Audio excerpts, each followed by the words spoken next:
মাগুরায় শিশু ধর্ষণ মামলার প্রধান আসামি হিটু শেখকে 7 দিন এবং বাকি 3 আসামি বোনের স্বামী, শাশুড়ি ও ভাসুরের 5 দিন করে রিমান্ড মঞ্জুর করেছেন আদালত। এদিকে ধর্ষণের ঘটনায় আসামিদের শাস্তির দাবিতে টানা বিক্ষোভ চলছে মাগুরা, জামালপুর, ময়মনসিংহ, যশোর সহ দেশের বিভিন্ন জায়গায়। এর পিছনে কোনো শাস্তি দিচ্ছে না, এই কারণে আমাদের এই কাজের পথে নামা। আজকে এখানে আমরা এসেছি আমার ব্যক্তিগত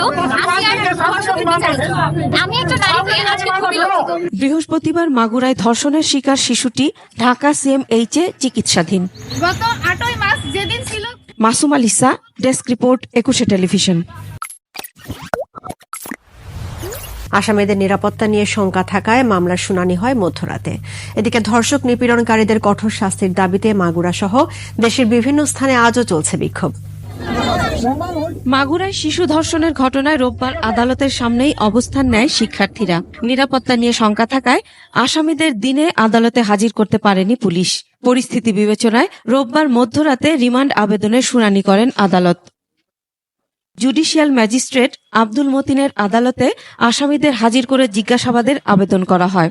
এ সময় রাষ্ট্রপক্ষের শুনানি শেষে আসামিদের আত্মপক্ষ সমর্থনের সুযোগ দেন আদালত। উভয় পক্ষের বক্তব্য শেষে রিমান্ড মঞ্জুর করা হয়।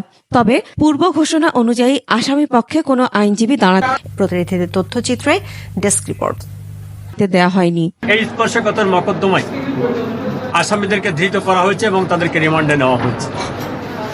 বিজ্ঞ আদালতের নির্দেশনায় আমি স্পেশাল পিপি হিসাবে মাগুরাবাসীকে আশ্বস্ত করতে চাই, উত্তাল জনতাকে আশ্বস্ত করতে চাই যে এই মকদ্দমাটা বিচারের জন্য তৈরি হয়ে আসার পরে স্বল্প সময়ের মধ্যে উইথিন 15 ডেজ 15 দিনের ভিতরেই আমরা আশা করব যে ন্যায় বিচার প্রতিষ্ঠা করে এই মকদ্দমার আসামিদেরকে দৃষ্টান্তমূলক সাজা দিতে পারব।